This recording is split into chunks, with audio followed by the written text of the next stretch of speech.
I had no idea what I wanted to do when I was in high school. I wanted to have a lot of financial security, which that has not come down the road for me yet, but I wanted to travel in high school.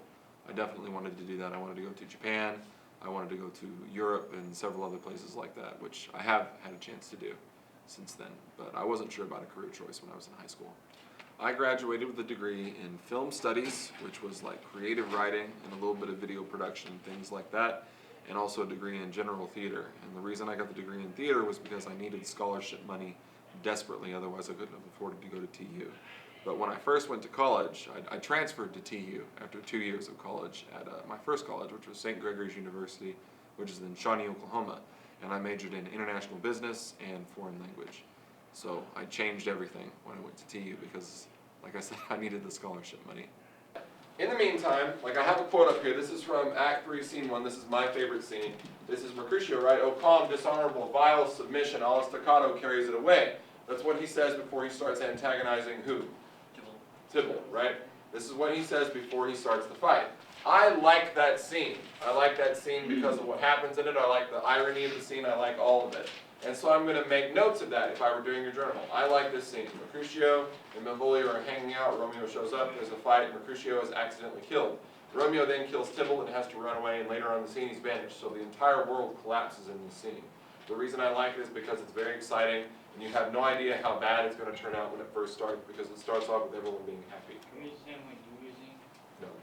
What's my favorite? If you want to, you can, but I would choose, yeah, just change it, right? So, explain this. I'm going to give you about 7 or 8 minutes to do this, and then we're going to start something different.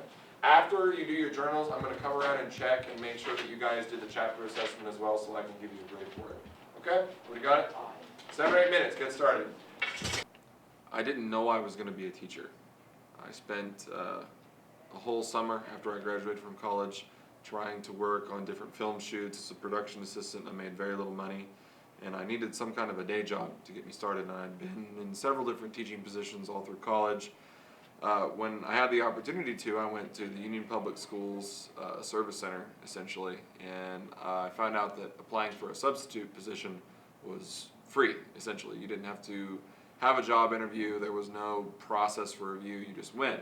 And I went and I substituted at Union and then worked as a temporary teacher at Union for around 3.5 years. And I determined from that it was good enough. And I didn't want to do the job that I was doing before. I just wanted to teach because I was good at it. I would still probably be trying to work as a production assistant somewhere, or eventually get a job as a studio director, something like that, or a writer possibly. But I have no idea what I would have done if I didn't substitute for Union Public Schools at that time in my life. I have no idea. I love my job. I loved my job. I remember the first time that I had a chance to work with high schoolers at Union. They were covering the Odyssey, which all freshman English people cover, is the Odyssey. And I remember loving the Odyssey when I was a kid because I read it all a bunch on my own. My mother read it to me. And I was in a class full of students that didn't like it, and they told me they didn't like it. They told me they hated it. And I couldn't believe what they were saying. I was like, you know, this stuff is, you couldn't get this stuff on network television. This is as brutal as it comes. And then after working with them for even just 45 minutes, they enjoyed it. And that made me want to do that more, so I could share something of myself with other people and help them appreciate things a little bit more for what they are. And it worked, and it still works, and that's very fulfilling. Side that says review style. So let's see, Corey, please read that to me.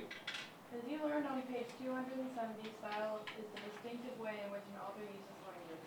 Elements that are important to Shakespeare's style include figurative language, descriptive language used to imply ideas, including metaphor, simile, and personification. All right, very good.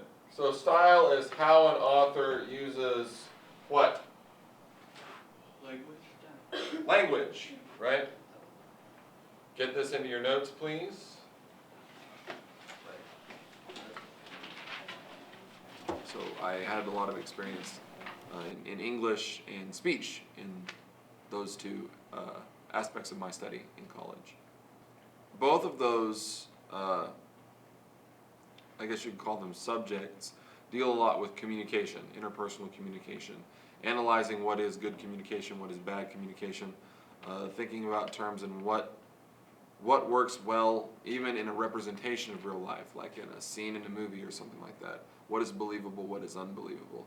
You have to learn how to communicate with people to do that kind of work. You really do. You have to be able to identify what constitutes good communication and poor communication, because most people don't think about things like that. And good communication is much more interesting than poor communication is.